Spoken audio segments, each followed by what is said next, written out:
कभी सोचा है कि हम इंसानों को अंधेरे, न्याय और नैतिकता से जुड़ी कहानियों में इतनी दिलचस्पी क्यों होती है?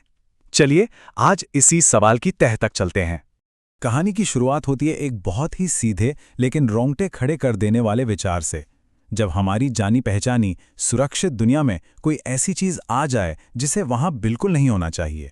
ये एक ऐसा एहसास है जो बताता है कि हमारी असलियत के ठीक नीचे एक और डरावनी हकीकत भी छिपी हो सकती है।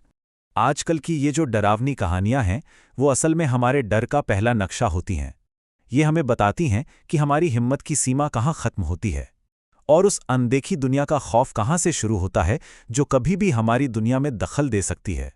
चाहे वो एक बेजान गुड़िया हो जिसमें कोई शैतानी ताकत आ गई हो, या फिर एक माँ की भटकती हुई आत्मा, ये कहानियां हमारे उस सबसे गहरे डर को खुरेदती हैं कि शायद हम हमेशा अकेले नहीं होते। लेकिन तब क्या होता है जब इस अनदेखी दुनिया के अपने कुछ नियम कानून भी हों? गरुड़ पुराण जैसे हमारे प्राचीन ग्रंथ इसी सवाल का एक बहुत ही डिटेल्ड और सिस्टमैटिक जवाब देने की कोशिश करते हैं। ये सिर्फ कोई कहानी नहीं है, बल्कि एक पूरा का पूरा कॉस्मिक सिस्टम है जो बताता है कि जिंदगी में किए गए हमारे हर अच्छे बुरे काम का नतीजा आखिर होता क्या है। जरा सोचिए, एक साथ 40,000 बिच्छुओं के डंक मारने पर कैसा दर्द होगा। गरुड़ पुराण के मुताबिक एक पापी इंसान के लिए मौत का वो एक पल ठीक ऐसा ही होता है। इसके बाद अगले 10 दिनों में परिवार जो पिंडदान करता है, उससे उस आत्मा के लिए एक नया शरीर तैयार होता है। एक ऐसा शरीर जिसे यातना देह कहते हैं, जो आगे की मुश्किल यात्रा को झेलने के लिए ही बना है। और ये सफ़र ही अपने आप में एक इम्तिहान है। एक ही नदी है वैतरणी, लेकिन कर्मों के हिसाब से उसका रूप पूरी तरह बदल जाता है। पुण्य आत्मा के लिए वो एकदम शांत है और पापी आत्मा के लिए खौलता हुआ नर्क। और हाँ, ये न्याय का सिस्टम कोई मजाक नहीं है, ये बहुत स्पेसिफिक है। कुल 28 तरह के मुख्य नरक हैं और हर नरक की सजा सीधे तौर पर किए गए पाप से जुड़ी होती है। मतलब जैसा कर्म ठीक वैसा ही फल। अच्छा, अब जरा ब्रह्मांड के इंसाफ से हटकर उस इंसाफ की बात करते हैं जो इंसान खुद करता है, खासकर तब जब उसे ऊपर वाले से कोई मदद मिलती नहीं दिखती। ये कहानी किसी झटपट लिए गए बदले की नहीं है। ये एक ठंडी सोची समझी 20 साल लंबी प्लानिंग है उस इंसाफ को पाने की जो दुनिया उसे नहीं दे पाई थी। नूर की कहानी इस खौफनाक आइडिया को हमारे सामने रखती है कि कभी-कभी इंसाफ का रास्ता सिर्फ पीड़ित को ही बनाना पड़ता है, अपने ही हाथों से। तो बाहरी सजाओं से अब चलते हैं अंदर की तरफ, उन बुराइयों की ओर जिनके बारे में ये कहानियां हमें हमेशा से ही आगाह करती आई हैं।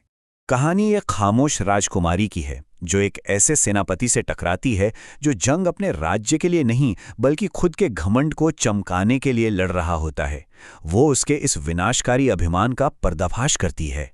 फिर वही राजकुमारी शाही बावर्चियों का भांडा फोड़ती है जो भूखी प्रजा का राशन चुराकर अमीरों के लिए चोरी छिपे आलीशान दावतें कर रहे थे। और आखिर में वो सबसे बड़े पाप को सामने लाती है, और वो पाप है डर। एक ऐसी शाही सभा जो रानी से इतना डरती है कि सच बोलने की हिम्मत ही नहीं करती और नतीजतन पूरे राज में भ्रष्टाचार को पनपने देती है। ये लोक कथाएं हमें यही दिखाती हैं कि ये पाप सिर्फ भगवान की नज़र में गुनाह नहीं है, बल्कि ये वो जहर हैं जो बड़े बड़े राजपाट और परिवारों तक को अंदर से खोखला कर देते हैं। और कभी-कभी तो असली परीक्षा परिवार के अंदर ही होती है। यहाँ एक माँ की कहानी असल में एक इम्तिहान बन जाती है।